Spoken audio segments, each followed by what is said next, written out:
Good morning. सुबह का सभी को मेरा नमस्कार। तो साथियों, हमने कल डिस्कशन किया था कि हम पढ़ने वाले हैं प्रयोजन मूलक हिंदी। अब प्रयोजन मूलक हिंदी पढ़ने के लिए कल मैंने आपको सिर्फ ये बताया था कि प्रयोजन मूलक हिंदी में हमें किन किन चीजों की जरूरत पड़ती है। अब सबसे जरूरी चीज होती है प्रयोजन मूलक हिंदी में, वो होती है जिसका हम इसमें अध्ययन करेंगे, वो उसके प्रमुख बिंदु। तो प्रमुख बिंदु के रूप में मैं आपको दिखाना चाहूंगी, स्क्रीन पर आपको दिखाई दे रहा होगा।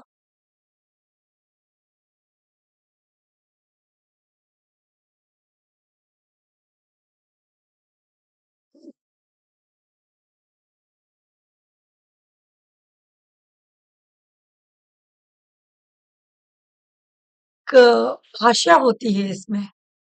भाषा किसे कहते हैं? संचार भाषा किसे कहते हैं? सृजनात्मक भाषा किसे कहते हैं? कार्यालयीय भाषा किसे कहते हैं?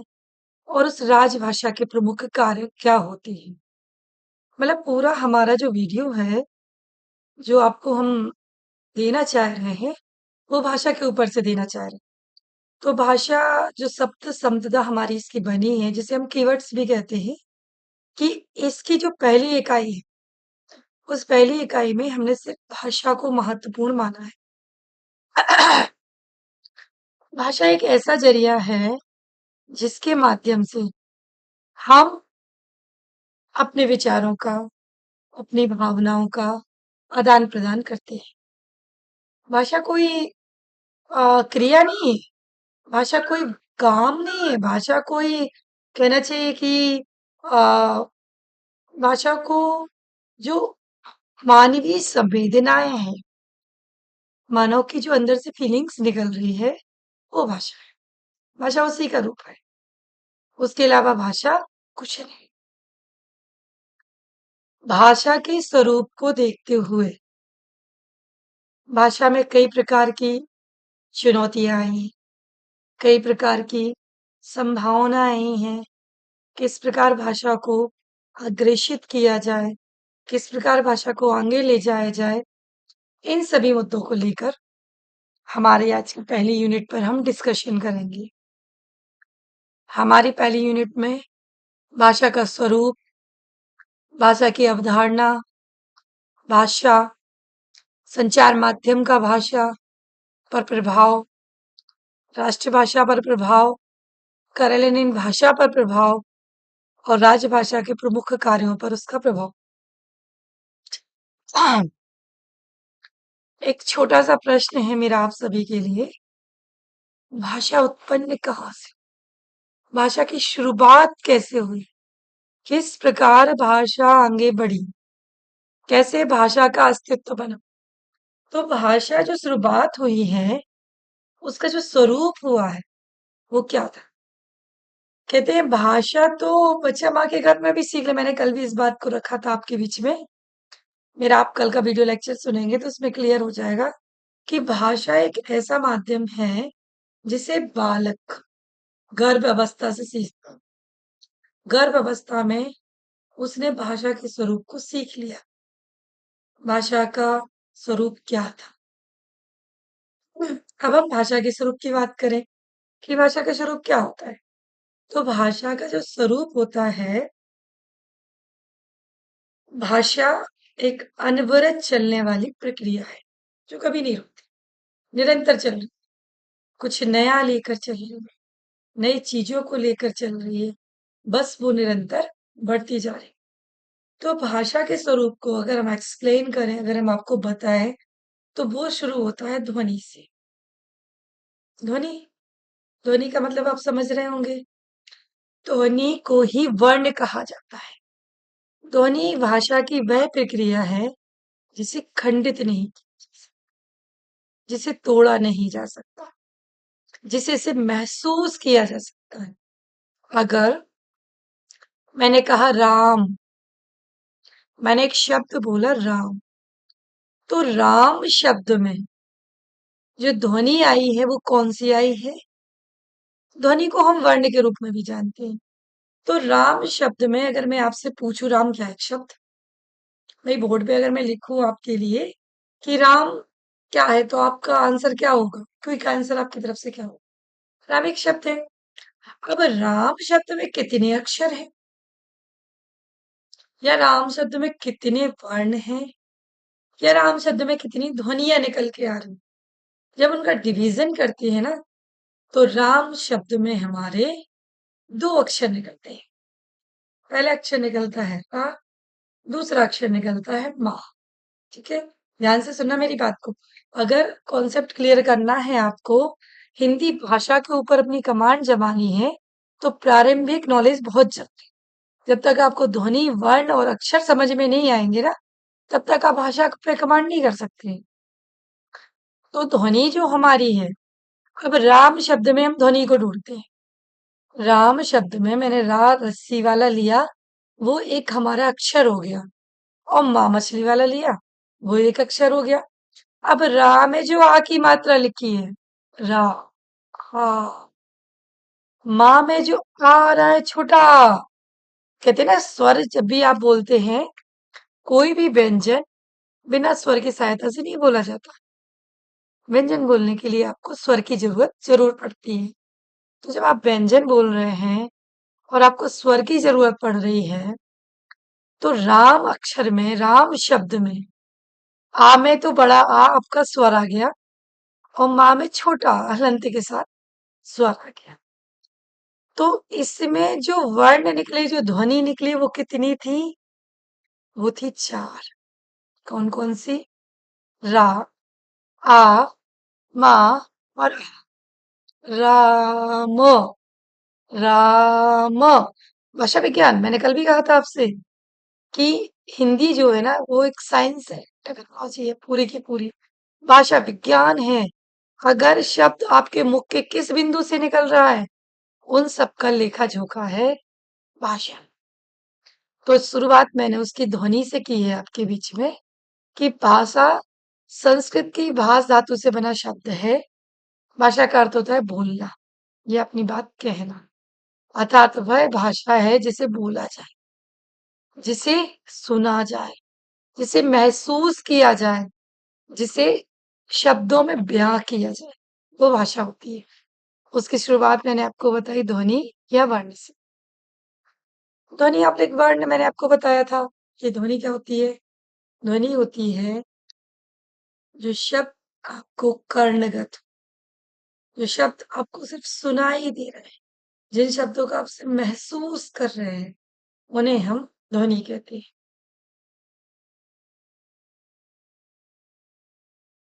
जी हाँ, ध्वनि।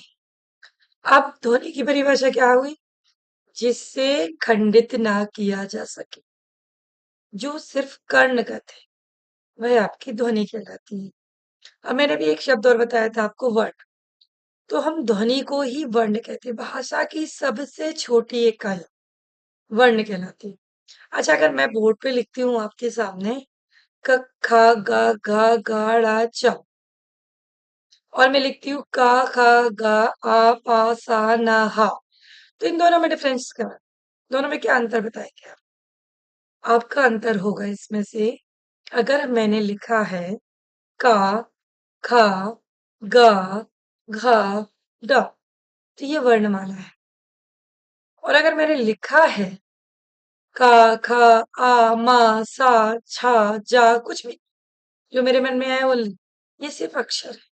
अब कहते हैं ना हिंदी में 52 अक्षर होते हैं। हिंदी में जो 52 अक्षर होते हैं, वो 52 कैसे होते हैं? अगर वो व्यवस्थित क्रम में है, वर्णमाला क्या कहलाती है? वर्णों के व्यवस्थित क्रम को वर्णमाला कहते हैं।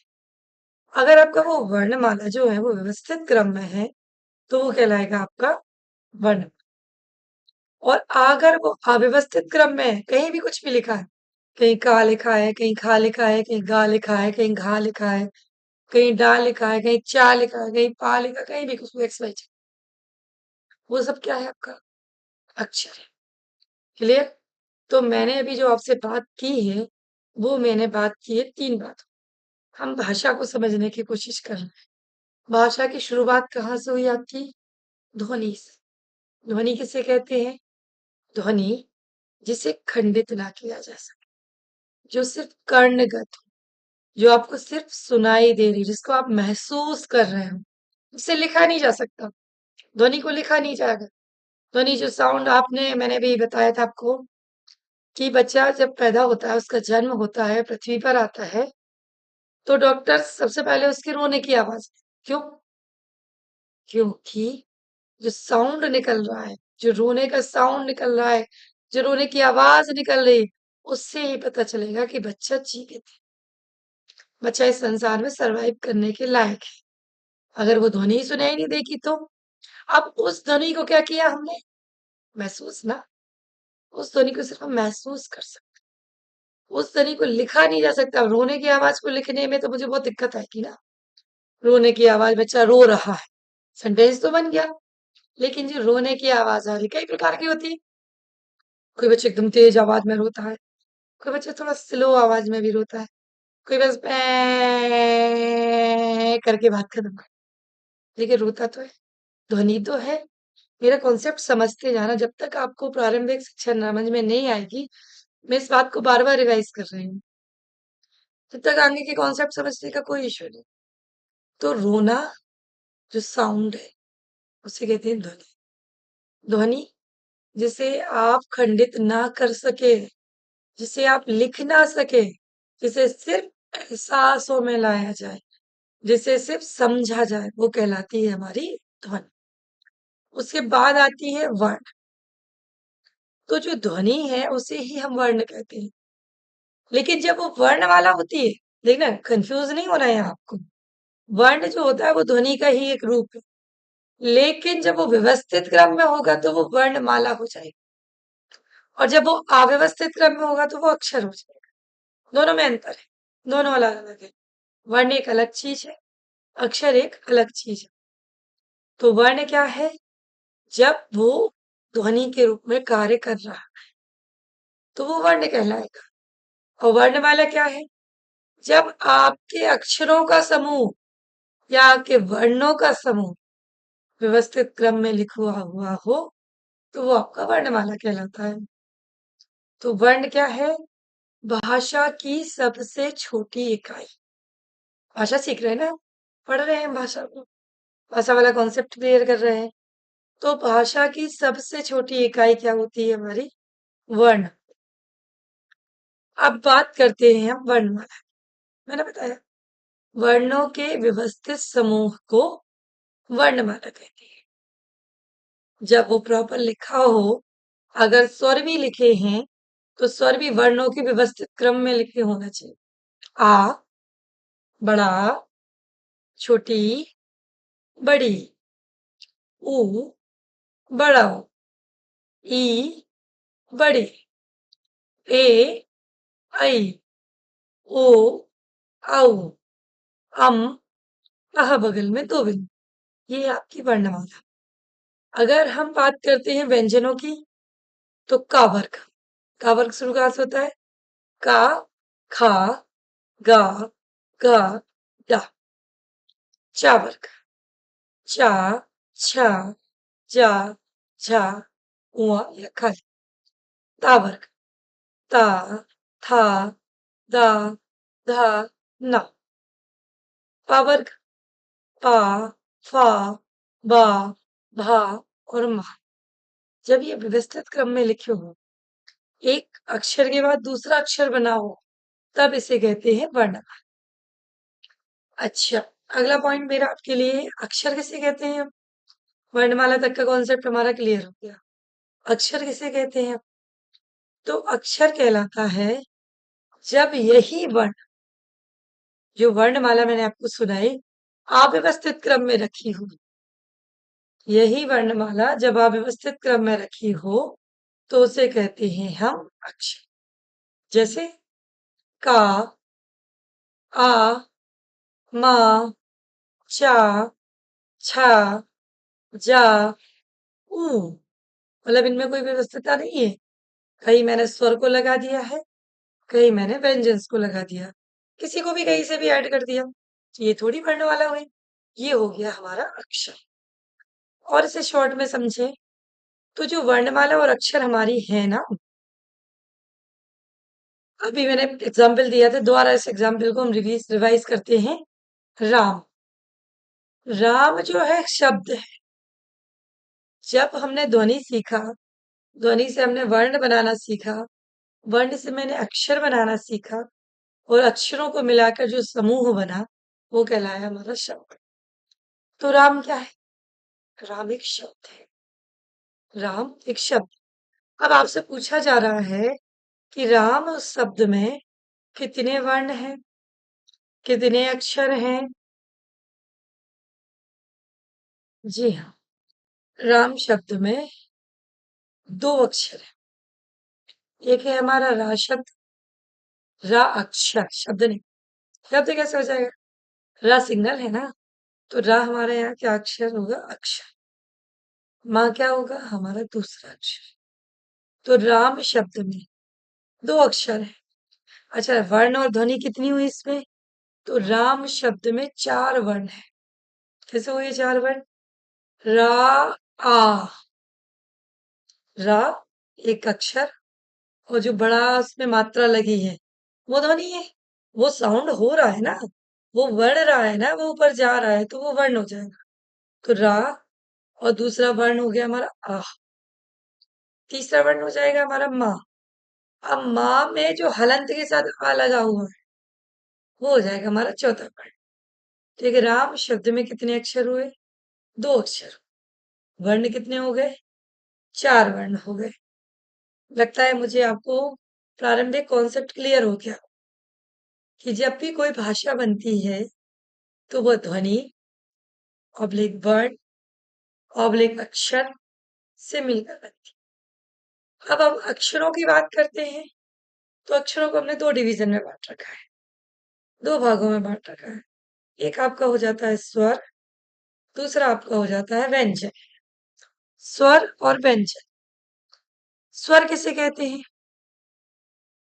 स्वर किसे कहते हैं? जो स्वतंत्र रूप से बोले जाते हैं, जिन्हें बोलने में किसी भी प्रकार की दूसरे वर्णमाला की आवश्यकता नहीं पड़ती है, उन्हें स्वर कहते हैं। स्वतंत्र रूप से बोले जाने वाले स्वर होते हैं। अच्छा, परंपरागत रूप से स्वरों की जो संख्या है, वो आपकी 11। परंपरागत रूप से स्वरों की संख्या 11 होती है, और उच्चारण की दृष्टि से स्वरों की संख्या 10। परंपरागत रूप से स्वरों की संख्या 11, और उच्चारण की दृष्टि से स्वरों की संख्या 10 होती है। तो जी हाँ, इस प्रकार स्वर और व्यंजनों ने मिलकर पूरी की पूरी वर्णमाला को बनाया। स्वर और व्यंजन के माध्यम से ही हमने वर्णमाला को सीखा।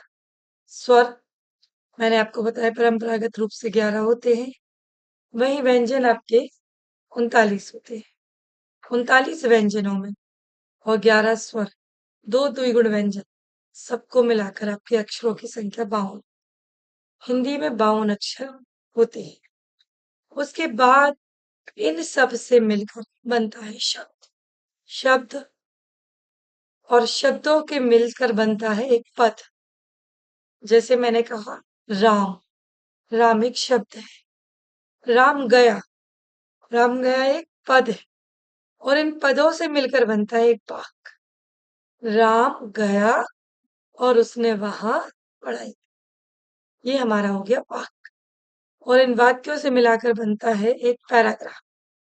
राम वहां गया, उसने पढ़ाई की, उसने वहां तरह तरह के खेल खेले, उसने वहां बहुत अपने आप को अनुशासित रखा, वहां जाकर उसने वहां के मनोरम दृश्यों को देखा। ये पूरा क्या हो गया? हमारा एक पैराग्राफ। इस प्रकार भाषा बनती है आगे, जो हम पढ़ने वाले हैं।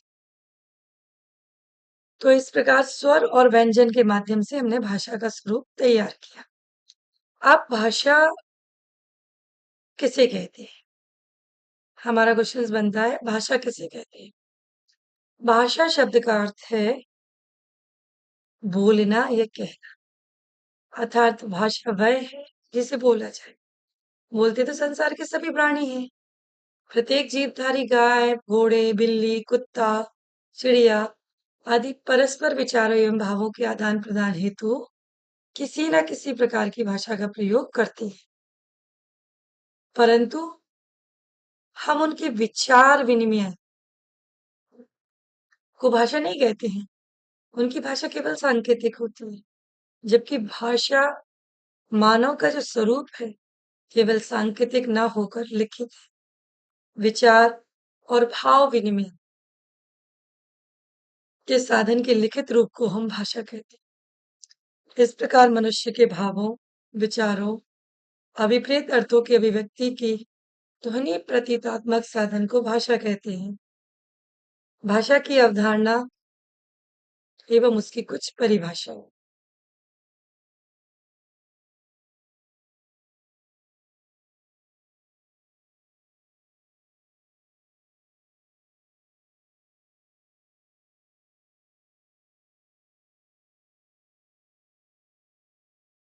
विचार और भाव विनिमय के साधन के लिखित रूप को हम वस्तुतः भाषा कहते हैं। इस प्रकार मनुष्य के भावों, विचारों, अभिप्रेत अर्थों की अभिव्यक्ति के ध्वनि प्रत्यात्मक साधन को भाषा कहते हैं। भाषा की प्रमुख विशेषताएं। परिभाषा।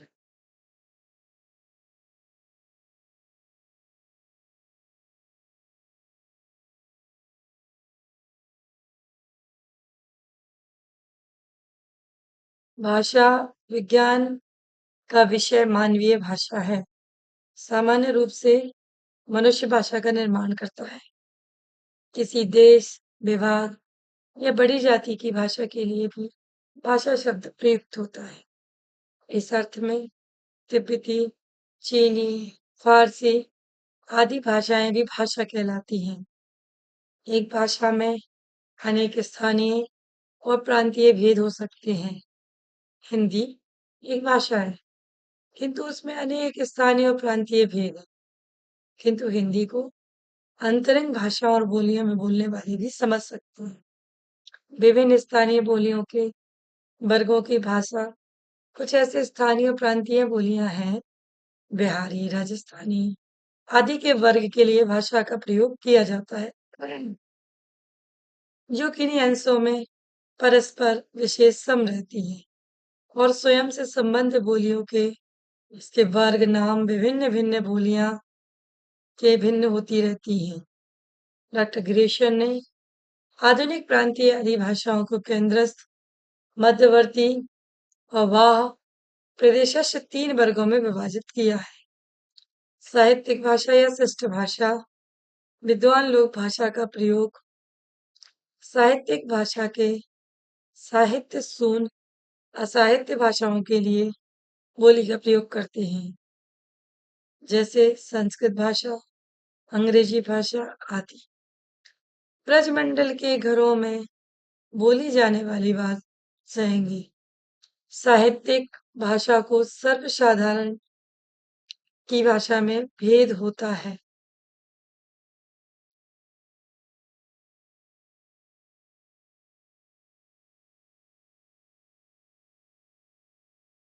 साहित्यिक भाषा या शिष्ट भाषा।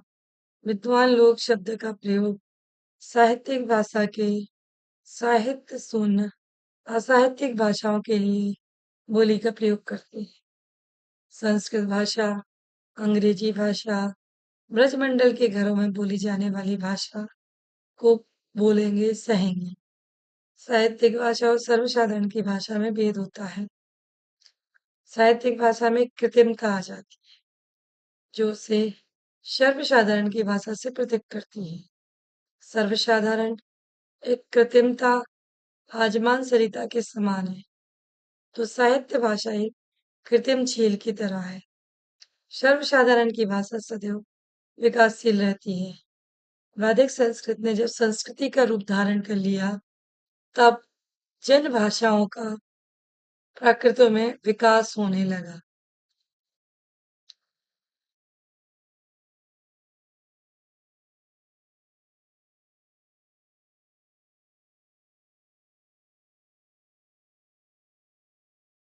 साधारण की भाषा से संबंध रखने जीवित आवश्यकता रहती है। सर्वसाधारण की भाषा जहाँ बदलती है, वह साहित्यिक भाषा चिरकाल तक अपने स्थिर रूप में रहती है। विद्या भाषा शब्द का औपचारिक प्रयोग मानव परस्पर विचार अभिव्यक्ति के लिए प्राह वर्णात्मक भाषा का ही प्रयोग करता है। परस्पर के विचार विनिमय में यह मुखाकृति चेष्टा और संकेतों का आश्रय लेती है। इन्हें गूंगे बहरों की भाषा के नाम से पुकारा जाता है। अमेरिका के उड्डयन लोगों में इसी प्रकार को सांकेतिक भाषा का प्रयोग होता है। भाषा विज्ञान का एक ऐसी भाषाओं में कोई संबंध नहीं होता, उसे कृत्रिम भाषा शब्द का प्रयोग किया जाता है या उसे कृत्रिम भाषण कहते हैं, जिसे कुछ मनुष्य अपनी सुविधा या उद्देश्य के गढ़ लेते हैं। आज प्रकार इस प्रकार की भाषा का प्रमुख उदाहरण अस्परतनी नाम की भाषा है। इनके प्रेमी इनको अंतरराष्ट्रीय भाषा बनाने की बात कहते हैं। उपर्युक्त विवेचनों में भाषा का व्यापक अर्थों में प्रयोग दिखाया गया है। भाषा की भाषा को परिभाषा को अनेक विद्वानों ने अनेक प्रकार से प्रस्तुत किया है। हम्म,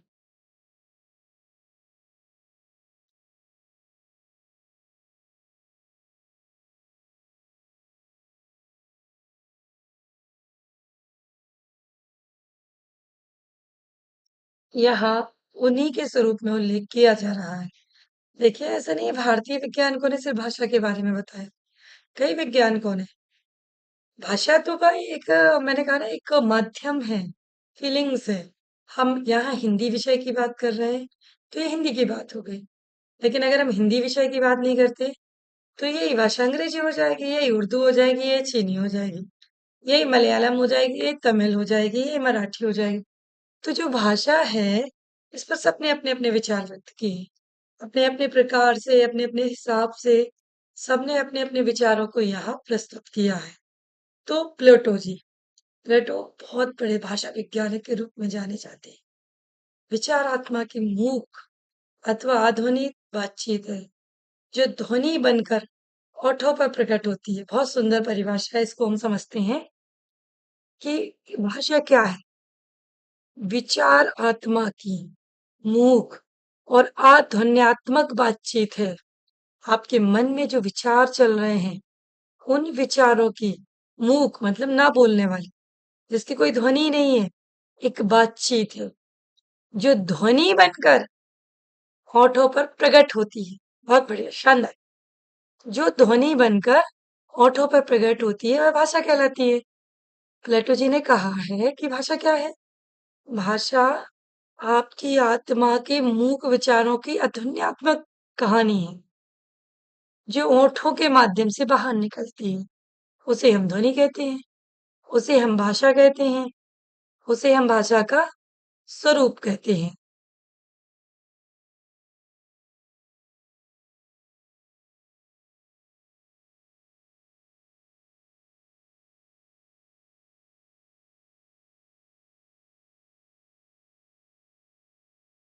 अब स्वीट जी क्या कहते हैं?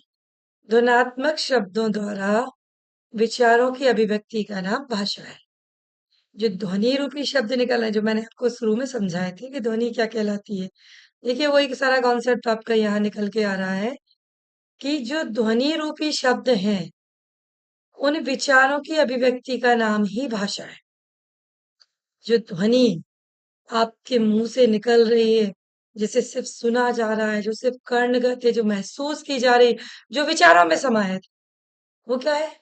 उसको अभिव्यक्त करना, उसको मुख से निकालना, उसको लेखन में डालना। अभिव्यक्ति कितने प्रकार की होती है? अभिव्यक्ति दो प्रकार, एक लेखन अभिव्यक्ति और एक मौखिक अभिव्यक्ति। तो अब मौखिक अभिव्यक्ति की हम यहाँ बात कर रहे हैं, तो मौखिक अभिव्यक्ति मतलब जो हम मुंह से बोले, मैं अभी जो आपके साथ कर रही हूँ ये क्या है? आप और हम जो वार्तालाप कर रहे हैं ये क्या है? ये मौखिक अभिव्यक्ति है। जैसे मैं मुंह से बोल रही हूँ, आप सुन रहे हैं, आप जो सुन रहे हैं वो श्रवण अभिव्यक्ति हो गई। भाई उस भाषा को तो आप सुन रहे हैं ना, जिस भाषा को मैं मुंह से बोल रही हूँ। आप एक क्लास कक्षा में मैं पढ़ा रही हूँ, एक टीचर के रूप में। अब मैं पढ़ाने के 2 क्राइटेरिया मैंने अपने निर्धारित कर लिए। पहला क्राइटेरिया मैंने अपना निर्धारित किया कि मैं ओरली पढ़ाऊँ, मतलब मुख से पढ़ाऊँगी, सिर्फ़ मुँह से ओरली बोलूँगी, जैसा कि प्रेज़ेंट टाइम में आप मुझे सुन रहे हैं। तो ये मेरी मौखिक अभिव्यक्ति हो गई। अब मेरा दूसरा क्राइटेरिया है कि यार इसमें जो कठिन शब्द आ रहे हैं, जिन्हें हम कीवर्ड कहते हैं, रिसर्च मैथोलॉजी की लैंग्वेज में हम जिन्हें कीवर्ड कहते हैं, अगर वो कठिन शब्द आ रहे हैं, तो उन कठिन शब्दों को मैं ब्लैक बोर्ड पे लिख दूँगी। अब जब मैंने उन्हें ब्लैक बोर्ड पे लिखा, तो वो लिखित अभिव्यक्ति हो गई। लिखित अभिव्यक्ति ने कैसे काम किया? अभिव्यक्ति 2 प्रकार से हुई। अब भाषा की अभिव्यक्ति कितने प्रकार से हुई? 2 प्रकार से। एक मौखिक रूप से, एक लिखित रूप से। तो मौखिक रूप से तो ओरली जो मैं बोल रही हूँ लगातार, आपसे बात कर रही हूँ, वो मौखिक अभिव्यक्ति है। अच्छा, जो आप श्रवण कर रहे हैं, मैं आपको फॉर एग्ज़ाम्पल दिखाती हूँ कि मैं यहाँ बैठी हूँ।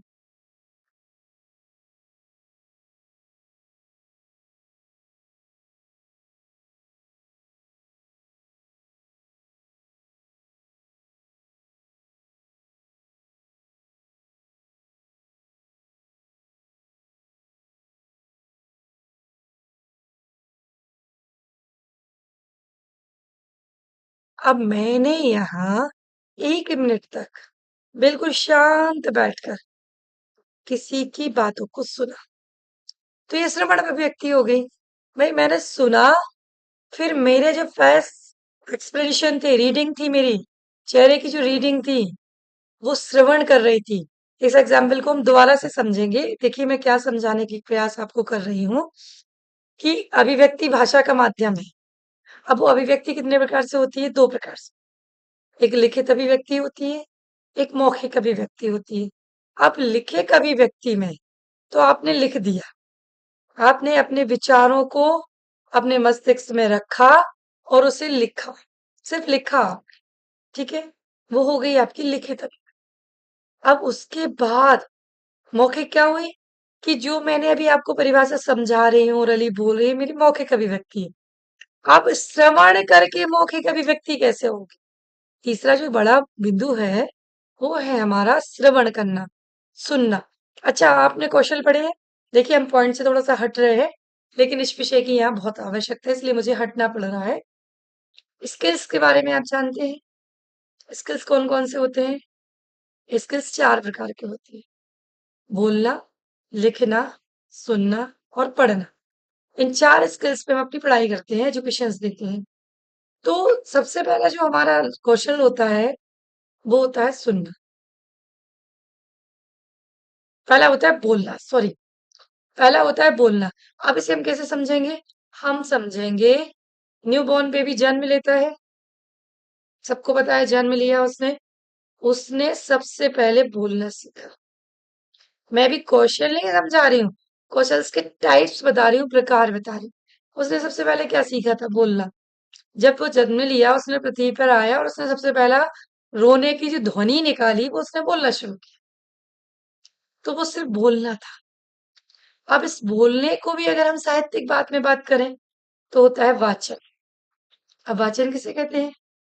वाचन होता है बाँचना किसी चीज को। अब ऐसे तो मैं दिन भर बोल रही हूँ, कोई फर्क नहीं पड़ रहा, पूरे दिन आप अपनी मम्मी पापा से बोलते रहते हैं, मैं अपने घर में बोलती रहती हूँ। लेकिन जब हम किसी साहित्य को पढ़ते हैं, तो मैं उसे अब वाचन कर रही हूँ, मैं उसे बोल नहीं रही हूँ। क्योंकि बोलना तो दिन भर चलेगा। आज तुमने खाना खाया, आज मैंने खाना खाया, आज हम घूमने जा रहे हैं, आज हमारा नया प्लान ये है, कल हमें ऐसा काम करना है, तो ये सब बोलना है। लेकिन ये वाचन कैसे होगा? ये वाचन इस प्रकार से होगा कि सभी विद्यार्थियों को आज की अपनी दैनिक दिनचर्या लिखना है, या मुझे वाचन करना है, या बोलना है। तब आप क्या कहोगे? तब आप पूरे दिन अपने माइंड को स्थिर रखोगे, मानसिक शांति में रहोगे और क्या किया उसके बारे में सोचोगे। उसके बारे में सोचने के बाद जब शाम को आपके पेरेंट्स आपसे पूछेंगे कि आज दिन भर में क्या किया, तो आप एक रफ्तार में उन्हें बताओगे, एक रूटीन के साथ बताओगे। वो कहलाता है आपका वाचन करना। ऐसी श्रवण कौशल है। अब हम श्रवण पे बात करें, तो श्रवण क्या कहता है आपका? सुनना। दिन भर सुन रहे हैं, आप मुझे हो सकता है अभी सुन रहे हो, लेकिन सुनने के बाद जो मैंने बोला है वो आपके माइंड में सेट हो जाए, वो आपके मस्तिष्क में सेट हो जाए, वो आपके दिमाग में सेट हो जाए, तो वो कहलाता है हमारा श्रवण कौशल। वो कहलाता है श्रवण। सुन तो आप दिन भर रहे, आप देखिए मैं आपके सामने करीब 4 मिनट सिर्फ श्रवण करूंगी, सुनूंगी नहीं, श्रवण करूंगी। आप मुझे देख सकते हैं कि मैंने श्रवण किया, तो मेरी जो फेस एक्सप्रेनेशन है वो कैसे होना चाहिए। मतलब मेरा जो मस्तिष्क है, पूरे के पूरे मेरे जो कान है, जो पूरा मस्तिष्क, जो मेरा ब्रेन काम कर रहा है मेरे कान के साथ। फॉर एग्जाम्पल ये मेरा कान है, इस कान से मुझे सुनाई दे रहा है, श्रवण नहीं हो रहा है। इस कान से सुनने के बाद ये भाषा जो है ना मेरे मस्तिष्क पे जा रही है। मैंने कहा ना भाषा विज्ञान है, भाषा भी एक साइंटिफिक रीजन है। इसे आप सिर्फ भाषा को भाषा जैसे नहीं ले सकते, इसे आप साइंस से जोड़िए। आपके कान है, कान सुनने का काम कर रहे हैं आपकी बॉडी का। अब ये सुनने के बाद अपना संदेश किसको दे रहे हैं? मस्तिष्क को दे रहे हैं। अब मस्तिष्क उसको रिएक्ट कर रहा है। आपकी स्क्रीन के ऊपर एक पेज खुला हुआ है, आप इसे सुन रहे हैं। देखिए मैं इसको सुनूंगी और फिर इस पे मैं रिएक्ट करूंगी कि इस पेज में क्या मैंने सुना है, क्या आदर्श वाचन करते हुए टीचर ने मुझे सुनाया है।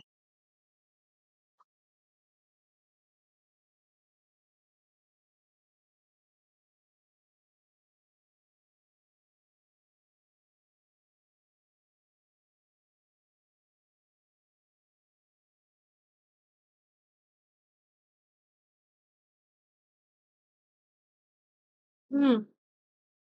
हम्म।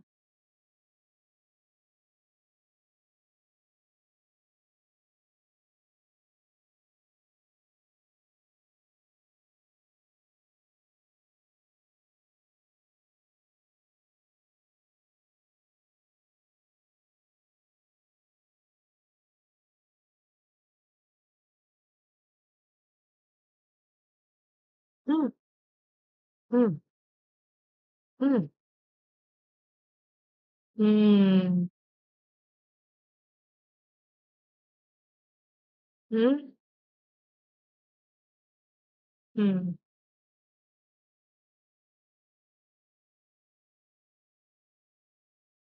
हम्म।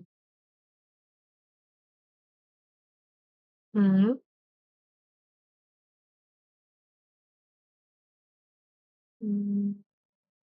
हम्म। हम्म। बिल्कुल।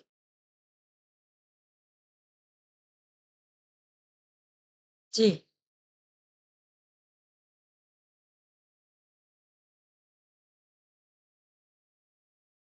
हम्म। ये जाए। बिल्कुल।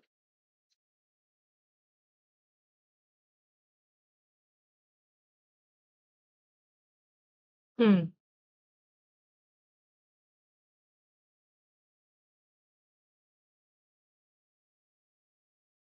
हम्म। बिल्कुल। हाँ। चलिए, देखिए अभी हमने एक एग्जाम्पल लिया, मैंने प्रैक्टिकली आपको करके बताया कि कहीं से कुछ आवाजें आ रही थी मेरे कान तक, मैं उन्हें सुन रही, उन चीजों को मैं प्रॉपर सुन रही थी। अब वो आवाज किस चीज की आ रही थी मैं सुन रही थी, मैं श्रवण नहीं कर रही थी। देखो मैं पूरा उस बात पे आपसे उस कॉन्सेप्ट को समझाने की कोशिश कर रही हूँ, मैं सिर्फ सुन रही थी। मैं सुनने के साथ साथ श्रवण भी कर रही थी। मैंने जो सुना मैं दोबारा आपको सुनाती हूँ। मैंने क्या सुना, वो क्या चल रहा था जो मैंने सुना। विचार आत्मा की मूक अथवा अध्वन्यात्मक बातचीत है, जो ध्वन्यात्मक बनकर होठों पर प्रकट होती है, उसे ही भाषा कहते हैं। अब मैं भाषा की डेफिनेशन बड़े ध्यान से सुन रही थी। अब जो मैंने श्रवण किया, जो टीचर ने मुझे समझाया, वो मैंने क्या श्रवण किया? मैंने श्रवण किया कि विचार, आपके मन में जो विचार उठ रहे हैं ना, जो कई प्रकार के विचार उठ रहे हैं। हो सकता है आप सुन रहे हो तो आपको लग रहा है मैम क्या कर रही हैं ये, ऐसी कैसी वीडियो बना रही हैं, ऐसे कैसे शांत बैठी हैं। तो कई प्रकार के विचार आपके मस्तिष्क में आए। उन विचार, जो विचार कहाँ आए? आपके मस्तिष्क में। और उन विचारों ने आपकी आत्मा को झकझोर दिया। उन विचारों ने आपकी आत्मा को क्या किया? झकझोर दिया। उन आत्मा ने कहा, अरे यार, जो विचार जो आत्मा ने मूक रूप से सुने हैं, जो शरीर की अंतरात्मा ने मूक रूप से सुने हैं, वो जो ध्वनि में प्रकट नहीं हो रही है, वो एक बातचीत चल रही है। मैं सिर्फ सुन नहीं रही थी, मैं अपनी आत्मा से अपनी बातचीत कर रही थी। और जो बातचीत जब मैंने अपनी आत्मा से की, उसे मस्तिष्क में लाई, और मस्तिष्क के आने के बाद वो धीरे धीरे मेरे होठों से बाहर निकल गई। जब होठों से वो प्रकट हुई तो क्या बन गया? भाषा। Simple, clear concept. फिर से समझते हैं इसके लिए कि जो चीज आपने सुनी, आपने अपने कानों में सुनी, सुनने के बाद आपने उसे कहाँ रखा? मस्तिष्क में। सुनना सिर्फ सुनना होता है, कुछ भी सुनते रहो, दिन भर सुन रहे मम्मी, सुनती नहीं है लड़की, सुबह से टाइम से नहीं उठती है, खाना नहीं खाती है, पढ़ती नहीं है, स्कूल नहीं जाती है, स्कूल का होमवर्क नहीं करती है, ट्यूशन में नहीं पढ़ाई कर रही है, ये नहीं कि मम्मी के साथ 2 रोटी बनवा ले, खाना बनवा ले। क्या ये सब सुन रहे हो? सुन रहे हो, लेकिन जब दूसरे दिन जाके यार मम्मी बड़बड़ करेगी, थोड़ा बहुत काम कर लेना चाहिए हमें, तो हमने क्या किया? थोड़ा बहुत काम करना पड़ा। कैसे काम प्रारंभ किया हमने? 8 बजे, यार जल्दी से तैयार हो जाती हूँ, 8:30 बजे, यार मम्मी की थोड़ी सी हेल्प करा देती हूँ। तो जो तुमने कल मम्मी की सुनी थी ना, वो तुमने सिर्फ सुनी नहीं थी। हाँ, हो सकता है तुमने कल की परिस्थिति में उसे सिर्फ सुना हो, लेकिन जो कल तुमने सुना था वो तुमने सुना नहीं, तुमने उस पर श्रवण किया, तुमने उसे मस्तिष्क में रखा। और जब वो चीज मस्तिष्क में आ जाती है, तो मस्तिष्क में आने के बाद उसको अप्लाई करना है, उसको उद्घाटित करना है। और जैसे ही आपने अप्लाई करना उसे प्रारंभ किया, मतलब आपका काम पूरा, मतलब आपने श्रवण किया। तो जब आपने उसे अप्लाई किया, उसे सोचा, तो वो क्या हो गया? आपने उसे श्रवण करना शुरुआत कर, आपने श्रवण किया, आपने मस्तिष्क में रखा, आपने उसे अप्लाई कर दिया। तो वही चीज यहाँ प्लेटो जी ने कही भाषा को लेकर। भाषा को लेकर प्लेटो क्या कह रहा है यहाँ पर? कि जिन विचारों की आत्मा की मूक अथवा अध्वन्यात्मक बातचीत होती है, आत्मा की मूक मतलब शांत, कोई ध्वनि नहीं है उसमें, वो विचारों की सिर्फ बातचीत कर रहा है, अंतर्मन से बातचीत कर रहा है। हम सोचते हैं, हम डिप्रेशन में आते हैं, और जब वो ध्वनि बनकर होठों से प्रकट होती है तो भाषा कहलाती है। मैं एक छोटा सा एग्जाम्पल लेती हूँ, मैं प्लेटो जी की इस परिभाषा को लेते हुए, कि आत्महत्या के किस्से आपने सुने होंगे। पता नहीं वो आत्मा कितनी रोई होगी, कितना उसने सोचा होगा, कितना उसने विचार किया होगा कि मतलब यदि मैं सुसाइड करता हूँ, मैं आत्महत्या करता हूँ, मतलब मैं सब कुछ खत्म है, एक खूबसूरत जिंदगी मुझे जीने के लिए मिली है, लेकिन कितनी वेदना रही होगी उसके मन में, कितना तनाव रहा होगा उसके मन में, कितनी नाउम्मीद होगी जिंदगी की उसके मन में, जो विचारों का उसके मन में भ्रमण चल रहा होगा, जिन्हें वो शब्दों में व्यक्त नहीं कर पा रहा। कहते हैं ना, जब आप शब्दों में व्यक्त कर देते हैं ना किसी चीज को, तो बहुत सारी समस्याओं का समाधान मिल जाता है। जिंदगी में बहुत सारी समस्याओं का समाधान आपको भाषा के माध्यम से मिल जाता है। जब आप अपने विचारों का आदान प्रदान कर लेते हैं, जब आप अपने विचारों को एक दूसरे से शेयर कर लेते हैं, अपनी फीलिंग्स को शेयर कर लेते हैं, तो जिंदगी की सबसे बड़ी समस्या का समाधान मिल जाता है। जिंदगी आपको मिली है, वैसे भी ऊपर वाले ने बहुत कम जिंदगी दी है जीने के लिए। वो बड़ा अच्छा सा गाना है, बचपना खेल में खोया, जवानी नींद भर सोया, बुढ़ापा देख कर रोया, और उसके बाद मृत्यु आ जाती। जब जिंदगी इतनी छोटी सी है, तो उसमें काम कुछ ऐसे कर जाओ कि भविष्य में एक नाम हो जाए, लोग तुम्हें तुम्हारे नाम से जाने। तो ये जो विचारों का मंथन था, जो मस्तिष्क में चल रहा है कहीं ना कहीं से, आपके आपके मस्तिष्क को जो जोड़ के रखना चाह रहा है, जो कहता है कि आपका विचार, आपकी जीवन शैली आपको बहुत आगे तक ले जाएगी। और वो जब ध्वनि बनकर आपके होठों से बाहर निकलती है, तो भाषा कहलाती है। तब वो क्या कहलाती है? भाषा कहलाती है। आप मेरे एक-एक शब्द को बड़े ध्यान से सुनिएगा। इतना कंटेंट आपको लिखने के लिए मिलेगा कि आपको लगेगा कि हाँ, इस परिभाषा को अगर हमें समझ में आ जाए ना, तो हमें लिखने में दिक्कत नहीं होगी। वैसे आपके स्वीट महोदय जी देखिए, स्वीट महोदय जी क्या कहते हैं?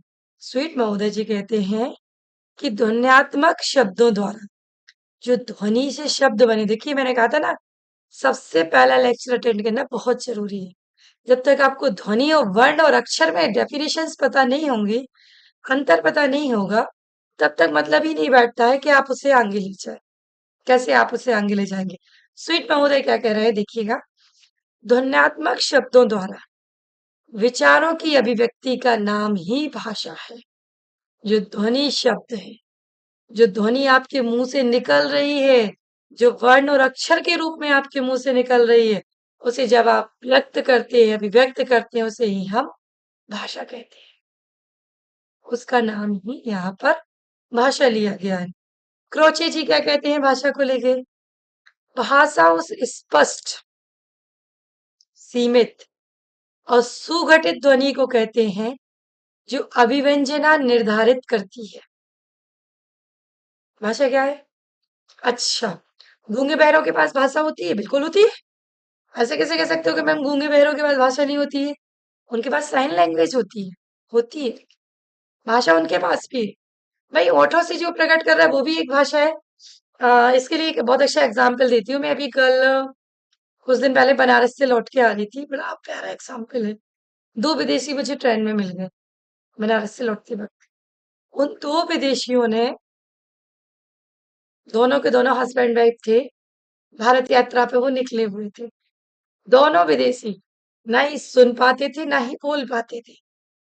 दोनों विदेशी ना सुन पा रहे थे ना बोल पा रहे थे।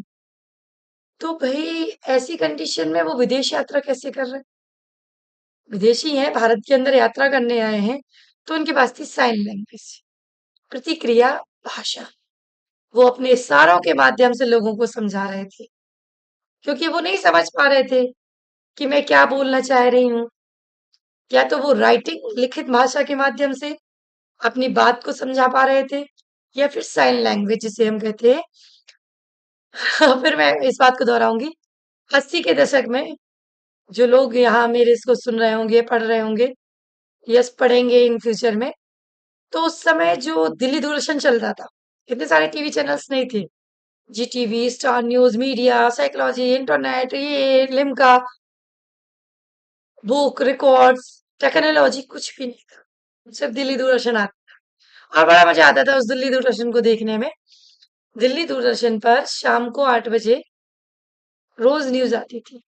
नीलम जी देती थी न्यूज, जहां तक मुझे आइडिया है, अगर मैं गलत नहीं हूं तो। नीलम जी न्यूज देती थी उसमें। हम नीलम जी की न्यूज सुनते रहते थे। उसके बाद आधा घंटा एक मूक बधिरों के लिए न्यूज चलती थी। हो सकता है आज भी चलती हो, लेकिन अब टेक्नोलॉजी इतनी ज्यादा बढ़ गई है, चीजें इतनी ज्यादा इम्प्रूवमेंट हो गई हैं कि वहां तक हमारा माइंड नहीं जाता है। तो मुझे चीज ये पुरानी याद आ गई अचानक। अब मूक बधिर के लिए जो न्यूज चलती थी, वो सिर्फ साइन लैंग्वेज से समझाते थे। तो भाषा एक अभिव्यक्ति का माध्यम है। आप किसी भी प्रकार से करो, मौखिक रूप से करो, या प्रतिक्रिया व्यक्त करके करो, या लिखित रूप से करो। तो उनके समझाने का तरीका ये होता था।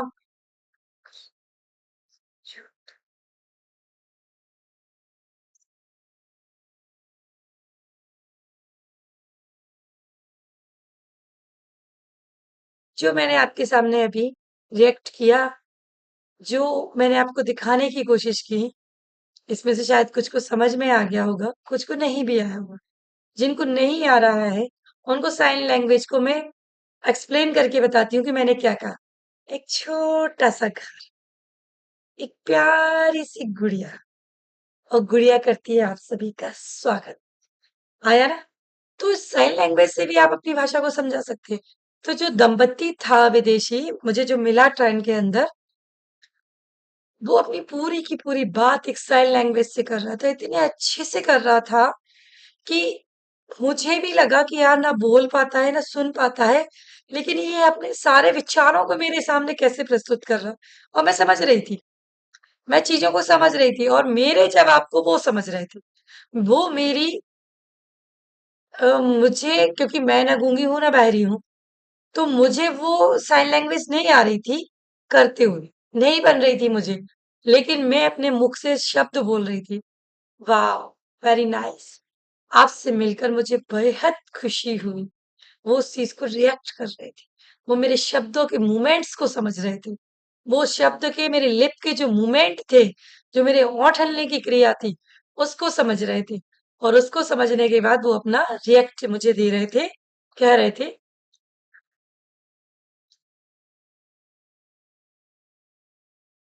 आपको समझ में आया? उन्होंने क्या कहा? उन्होंने भी मुझसे ठीक इसी प्रकार कहा कि मुझे भी आपसे मिलकर बहुत प्रसन्नता हुई। लैंग्वेज शायद बस मन में जो विचार चल रहे हैं, मस्तिष्क में जो विचार चल रहे हैं, उन विचारों को अभिव्यक्त करने का माध्यम ही भाषा है।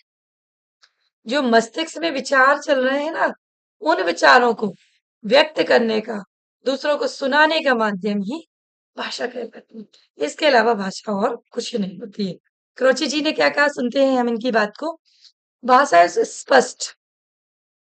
स्पष्ट मतलब बिल्कुल स्पष्ट हो, चाहे वो साइन लैंग्वेज हो, चाहे वो ओरली लैंग्वेज हो, चाहे कैसे भी लैंग्वेज हो, बिल्कुल स्पष्ट भाषा। भाषा कैसी हो? सीमित हो। अब भाई आपको पता चले पानी का एक ग्लास चाहिए पीने के लिए और आपने इतना बड़ा कंटेंट तैयार कर दिया।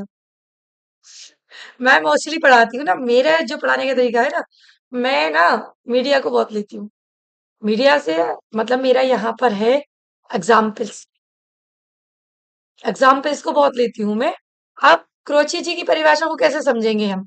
भाषा उस स्पष्ट सीमित सुगठित ध्वनि को कहते हैं जो अभिव्यंजना निर्धारित करती है। ठीक है। थ्री इडियट मूवी देखी है आपने? सबने देखी होगी। ऐसा आपकी जनरेशन का या मेरी जनरेशन का कोई नहीं होगा जिसने थ्री इडियट मूवी नहीं देखी हो। नहीं देखी तो एक बार देख लेना। मेरे लेक्चर सुनने के बाद जरूर देख लेना। थ्री इडियट मूवी में आमिर खान का एक सीन इसमें फिल्माया गया है कि क्लास में प्रोफेसर उससे पूछता है कि मुझे डेफिनेशंस बताओ मशीन्स की। मशीन की एक परिभाषा बताइए। क्रोची जी ने जो डेफिनेशन दी मैं उसको आइडेंटिफाई कर रही हूँ। मैं एग्जाम्पल से उसको आपको समझाने की कोशिश कर रही हूँ। क्रोची जी ने कहा कि भाषा कैसी हो? स्पष्ट, सीमित और सुगठित। तो आमिर खान ने इंग्लिश में या हिंदी में कहा कि हर वो पेज पुर्जा जो चलता है मशीन कहलाता है। दैट्स इट जी। सिंपल सी बात। बिल्कुल सरल लैंग्वेज है। इसमें तो कोई दिक्कत नहीं थी कि हर पेज पुर्जा जो चल रहा है वो मशीन है। कंप्यूटर जिसके पैच पुर्जे चल रहे हैं मशीन है। अगर सिलाई मशीन की बात करें उसके पैच पुर्जे चल रहे हैं तो वो एक मशीन है। हर वो चीज जो चल रही है वो मशीन होती है। हर वो चीज वो चलने वाली मशीन होती है। लेकिन साहब प्रोफेसर साहब को गुस्सा आ गया। प्रोफेसर साहब ने कहा क्लास से बाहर हो जाइए आप। इस तरीके की कोई डेफिनेशन नहीं होती है मशीन की। मशीन की डेफिनेशन मुझे वो चाहिए जो एक किताब के अंदर लिखी है। अब किताब के अंदर की मशीन की डेफिनेशन अगर हम कहें और आप क्लास से बाहर जाइए। आमिर खान क्लास से बाहर चला जाता है। फिर क्लास में आता है दोबारा। एक बड़ी सी डेफिनेशंस के साथ आता है। So many content, so many topic, so many lecture, so many X Y Z, बहुत सारी बातें अपनी रखता है जिसमें बहुत प्रकार की किताबें मटेरियल हो, जिसमें जानकारी हो, जिसमें नॉलेज हो, जिसमें नक्शे हो, जिसमें डायग्राम हो, जिसमें फीचर्स हो, जिसमें ये हो, वो मुझे चाहिए। तो प्रोफेसर गुस्से में बोलता है, अरे भाई चाहिए क्या है, सीधा सीधा बोलना। सर बुक्स चाहिए। क्या चाहिए? सर बुक्स चाहिए। तो वो क्या कहते हैं, तो यार बुक्स चाहिए तो सीधे नहीं बोल सकते थे? तो आमिर खान का जवाब क्या रहता है, अभी बोलने की कोशिश की थी सर। आपने मशीन की डेफिनेशन बोली पूछी थी और मैंने सीधा कहा हर वो चीज जो पुर्जे से चलती है मशीन कहलाती है। लेकिन आपको समझ में नहीं, तो मुझे किताबों की इतनी बड़ी परिभाषा देने पड़ी। ठीक वही शब्द यहाँ क्रोचे जी कह रहे हैं आपसे। क्रोचे आपसे क्या कह रहे हैं भाषा की परिभाषा को लेकर?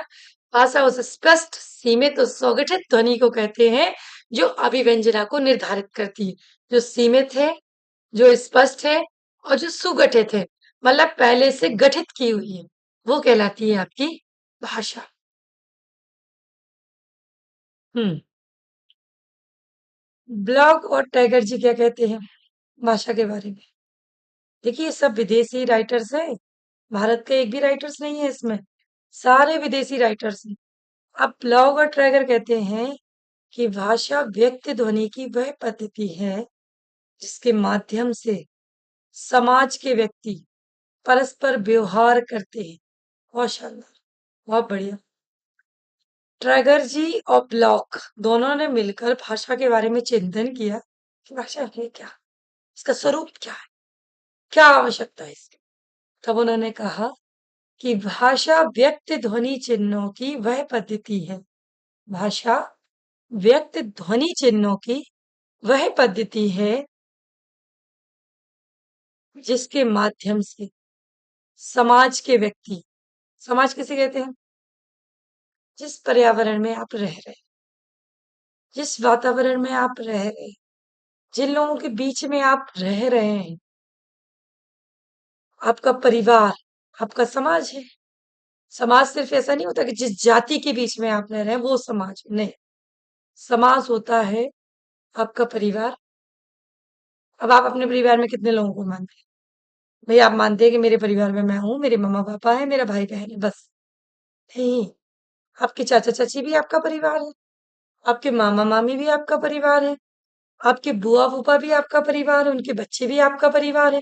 और ये छोटे छोटे छोटे छोटे परिवार जब बटे कई हिस्सों में, तो इन्होंने एक अपने अपने अपने अपने इंडिविजुअल परिवार बनाए। समाज, मैं सिर्फ समाज को डिफाइन करने की कोशिश कर रही हूँ ट्रैगर जी के अनुसार कि समाज में कैसे सरवाइव करना है हमें। समाज क्या है? मेरा परिवार, मेरे भाई का परिवार, मेरी बहन का परिवार, मेरे मामा का परिवार, मेरी मौसी का परिवार, मेरी बुआ का परिवार, ये रिश्तेदारों का परिवार। ये इतने सारे छोटे छोटे छोटे डिवीजन हमने पहले बांटे, और इन डिवीजनों के पड़ोसियों का परिवार। मेरा पड़ोसी, मैं मुरादाबाद रहती हूँ, मेरा पड़ोसी वो मेरी समाज का एक हिस्सा है। मेरी बुआ का पड़ोसी, वो भी एक समाज का हिस्सा है उनकी। मेरी मौसी का पड़ोसी, वो एक समाज का हिस्सा है। मेरी मामा का पड़ोसी, वो एक समाज का हिस्सा है। मेरी बहन का पड़ोसी, वो एक समाज का हिस्सा है। तो हमने परिवार से क्या बनाया? पहले रिश्ते, पहले मैं खुद, फिर मेरा बना परिवार, और फिर बने मेरे रिश्ते। मेरे रिश्तों से बना उन रिश्तेदारों का आना जाना, और उन रिश्तेदारों से क्या बना? उनके पड़ोसियों का रिश्ता। और आज जो मेरा पड़ोसी है, जिससे मेरा रिश्ता है, उससे मेरी बुआ का भी रिश्ता है। तो धीरे धीरे धीरे धीरे हमने एंगल को कैसे बढ़ाया? एक से मैंने 4 की बात की, 4 से मैंने 14 की बात की, 14 से मैंने 24 की बात की, 24 से मैंने 40 की बात की। 40 लोगों का एक समूह क्या हो गया? सोसाइटी, एक समाज। आप इसको और भी दूसरे एग्जाम्पल से देख लिए। पहले के समय में गांव में जब हम रहते थे, ग्रामीण एरिया में जहाँ रहते थे, तो हमारे पास एक घर होते थे, घर, सिर्फ घर। और घर के बाजू में दूसरे का घर, तीसरे का घर, आगे घर, पीछे घर, घर ही घर होते थे सबके पास। और आज की जनरेशन जो शहरी क्षेत्र में रह रही है, उसके पास फ्लैट होती है, फ्लैट, रूम। घर नहीं होते उनके पास, रूम होते। अब उन्होंने कहा है कि एक पूरी की पूरी विंग है, 25 माले की विंग है। 25 माले में हर फ्लोर पे 3-3 फ्लैट है, 25 75 फ्लैट्स है। अब 75 फ्लैटों में 75 फैमिलीज रह रही हैं। और ग्रामीण एरिया में क्या होता था? एक गांव में 75 घर होते थे। तो 75 घर जो थे वो थी समाज। और आज एक विंग में 75 फैमिलियां रह रही हैं, फैमिली फ्लैट्स के अंदर, वो भी एक समाज है। तो टाइगर जी कहते हैं यहाँ कि भाषा व्यक्त ध्वनि चिन्हों की वह पद्धति है। भाषा आप जो व्यक्त कर रहे हैं, ध्वनि चिन्हों की ऐसी पद्धति है जिसके माध्यम से समाज के व्यक्ति परस्पर व्यवहार बनाते हैं। वो अपना व्यवहार कैसे बनाएंगे? परस्पर। भाई, मेरा कोई भी रिश्तेदार ना हो, वो जो मैंने अभी ऊपर एग्जाम्पल दिया ना क्रोची जी का, कि एक सुगठित सीमित और स्पष्ट होना चाहिए भाषा। जब मन में विचारों का उद्वेदन चलता है ना, तो मनुष्य फिर ये नहीं सोचता कि हमें क्या करना है, कैसे जीवन जीना है, कैसे आगे निकालना है। फिर वो सीधा बढ़ता जाता है, चलता जाता है, करता जाता है, सोचता जाता है, विचार करता रहता है, उसके मन में कई चीजें आती रहती हैं, लेकिन वो उसके आखिरी पड़ाव तक नहीं पहुंच पाता है। आखिरी पड़ाव क्या होता है? आखिरी पड़ाव तक पहुंचना मतलब अपने आप को रिएक्ट करना, अपने आप को दर्शाना। आखिरी पड़ाव होता है कि आपका समाज के बीच में आपका क्या अस्तित्व है। तो ट्रैगर जी कहते हैं कि जब आपके पास भाषा सशक्त होगी, ध्वनि का माध्यम सशक्त होगा, अपने विचारों को आप दूसरों को दे सकते हो, तब आप एक सभ्य समाज के प्रतिनिधि के रूप में कार्य करते हैं। अदरवाइज आप कैसे, अन्यथा आप वो सभ्य समाज के प्रतिनिधि के रूप में कार्य कैसे करेंगे? मतलब ही नहीं बैठता है। और इंसाइक्लोपीडिया क्या कहता है? इंसाइक्लोपीडिया वही मैंने कहा ना, टेक्नोलॉजी, हम इस विषय को जिसको हम पढ़ रहे हैं, ये हमारी प्रयोजनमूलक हिंदी। हमें हिंदी साहित्य में प्रयोजनमूलक हिंदी की आवश्यकता क्यों पड़ी थी? मैंने कल के लेक्चर में आपके लिए ये चीज क्लियर की है, आप सुन सकते हैं उसे, कि जब तकनीकी बहुत ज्यादा आगे आई, टेक्नोलॉजी जब बहुत आगे आ गई, तब हिंदी का अस्तित्व खत्म हो चुका था। हिंदी भाषा का अस्तित्व खत्म होने को आ गया था। तब हमें आवश्यकता पड़ी, हमें जरूरत पड़ी कि हम हिंदी भाषा को कैसे इम्प्रूव करें, हिंदी भाषा को कैसे आगे बढ़ाएं। मैंने कल भी बताया था, मैं दोबारा इस चीज को रिपीट करना चाहूंगी कि मेडिकल की पढ़ाई कई राज्यों में हिंदी में हो गई है। क्यों हो गई है? भाई हम हिंदी भाषी देश है हमारा, हिंदी भाषी राज्य है हमारा, हमारी जनरेशन हिंदी समझती है। अब हिंदी जब समझती है तो हिंदी एक फीलिंग्स है, एक भावना है, एक एहसास है। अगर वही वर्ड्स आप अंग्रेजी में बोलेंगे नो थैंक्स, तो एक लगता है कि हाँ यार, इतना करने के बाद भी इंसान ऐसे बोल के चला गया नो थैंक्स। और इसमें अगर हम हिंदी में इस बात को कहे तो नहीं नहीं, इसमें धन्यवाद वाली क्या बात थी, ये तो मेरा फर्ज था। मतलब निकल के आती है फीलिंग्स। तो जब वो फीलिंग्स की कमी होने लगी, टेक्नोलॉजी की बढ़ोतरी होने लगी, तो हिंदी को भी आवश्यकता पड़ी कि हम आपको अपने आप को इम्प्रूव करें। और उसने अपने आप को इम्प्रूव करने के लिए प्रयोजनमूलक हिंदी का विकास कर दिया, जो आपको बताई थी कि भाषा क्या कहलाती है, टेक्नोलॉजी क्या कहलाती है, तकनीकी क्या कहलाती है, कंप्यूटर क्या कहलाता है, आईफोन क्या कहलाता है। हम तो टाइपराइटर जमाने के लोग हैं, लेकिन लैपटॉप क्या कहलाता है, ये सारी जानकारी हमें प्रयोजनमूलक हिंदी में पढ़ने को मिलेगी। इंसाइक्लोपीडिया कहता है कि भाषा वह सशक्त माध्यम है जो लोगों को आपस में जोड़े रखता है। इंसाइक्लोपीडिया, आपको कोई भी सर्च करना, किसी भी विषय की सर्च करना, आप इंसाइक्लोपीडिया पे चले जाइए, आपको वहां पूरी चीजें कंटेंट मिलेगा। चलिए, अभी तक हमने जो बात की थी, वो की थी सारे विदेशी राइटर्स की, जो विदेशी लेखक हमारे बीच में भाषा को व्यक्त करके गए हैं कि भाषा वास्तविकता में क्या होती है।